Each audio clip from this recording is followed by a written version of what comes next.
This is a Ryan Little production.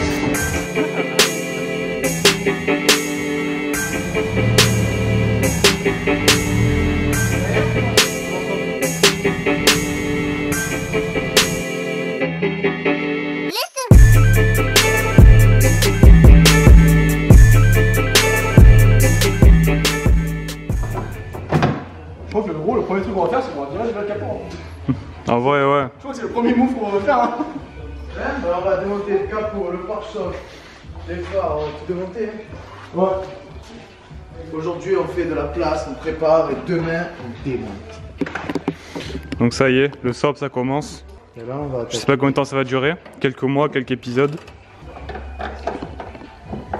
J'espère qu'on va pas avoir trop de problème, mais bon, en principe, ça devrait aller. Ça devrait aller. Déjà le faisceau, t'as contacté l'anglais, l'île d'Orient m'a dit. Ouais, j'ai vu le mec qui m'a vendu le faisceau, il m'a un petit peu expliqué, parce que c'est un peu du fait maison, quoi. Donc bon, on verra si on s'en sort.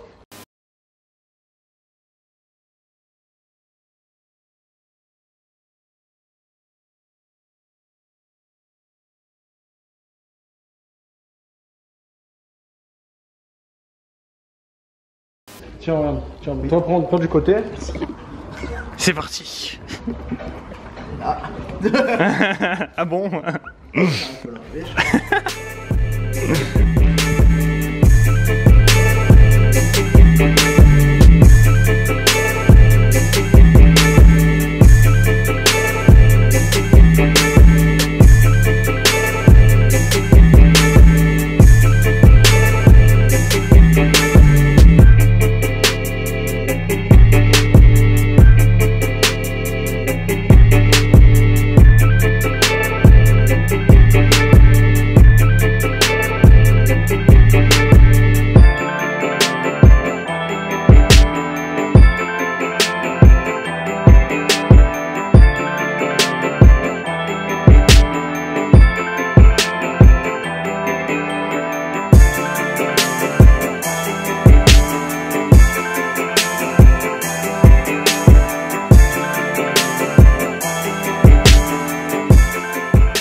Donc vidange faite, là t'as vidé donc le Raja, ouais. Admission en CPT, batterie aussi, calandre, pare-choc, le collecteur, la ligne. Donc là on prépare tout pour sortir le moteur.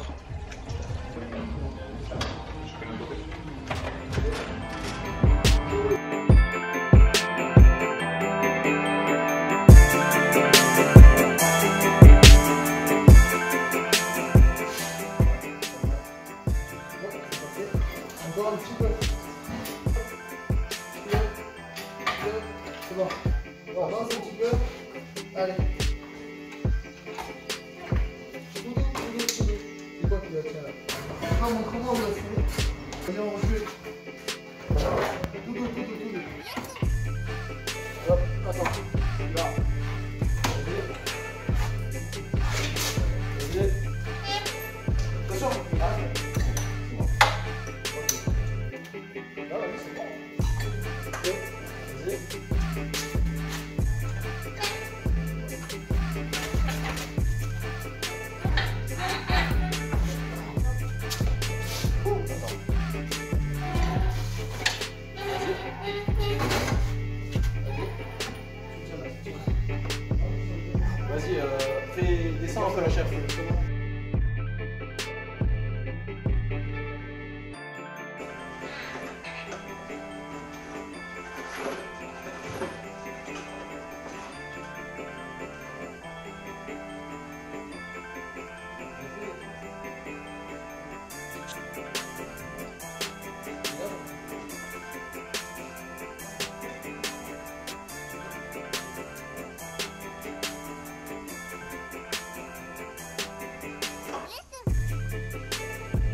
Donc voilà.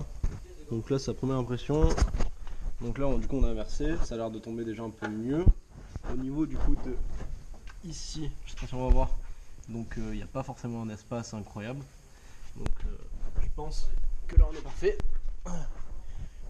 Donc dessus, en fait, ouais, c'est un carter spécial. Donc nous c'est un moteur de SC400 de 93. C'est ça. Donc c'était un carter du coup où en fait le réservoir était à l'arrière. Donc il a fallu donc inverser.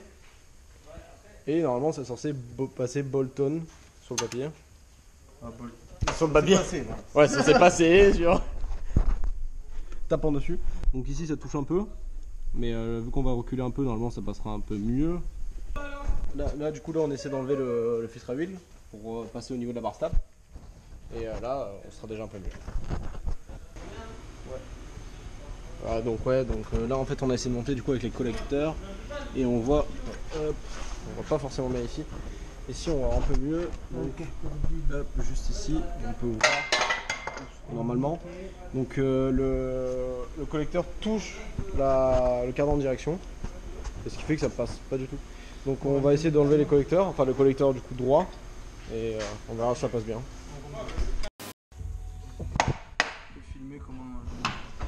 Donc là en gros pour tenir la boîte, donc en fait c'est pour remonter la cloche, parce qu'on a tout défait. Donc pour refixer un peu le tout, donc on a pris ouais, ça pour travailler dessus correctement et pour éviter qu'on le tienne. Donc on a pris du coup un support moteur, juste qu'on a retourné et qu'on a fixé avec des sangles. Et en fait ouais, du coup là, on va voir, il n'y a rien qui bouge quoi. Donc ici du coup cloche d'origine, donc c'est celle de base. Et ici du coup cloche d'origine mais réalisée, un petit peu modifiée. Donc là on voit que le mec il a coupé ici, il a coupé là, il a fait tout le tour et là bon il y a une cale d'adaptation. Mais... Du coup voilà, c'est une cale d'origine qui a été un tout petit peu modifiée pour accepter le volant moteur de 3GT. Ça a été fait par Lexibreak.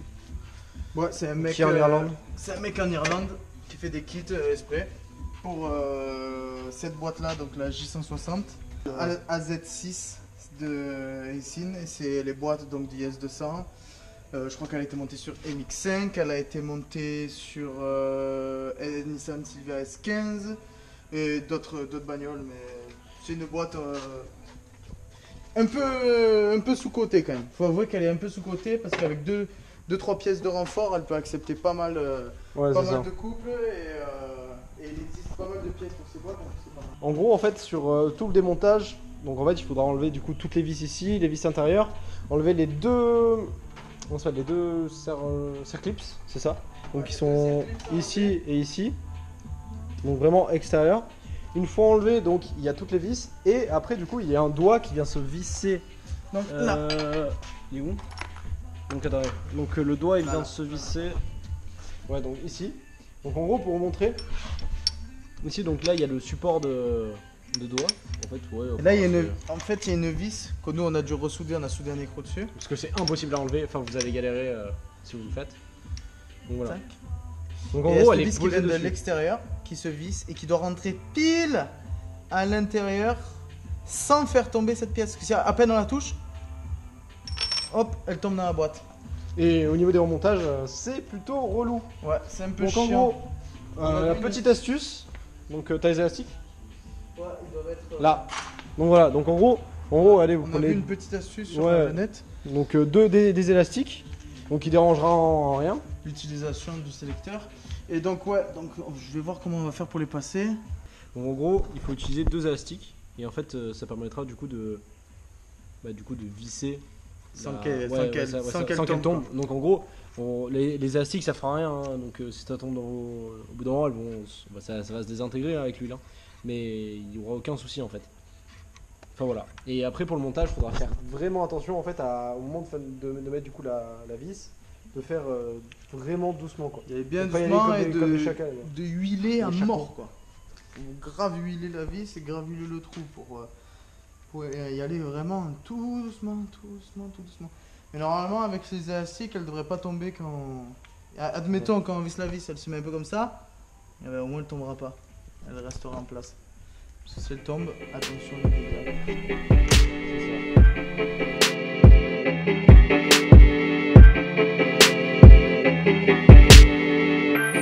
This is a Brian Little Production.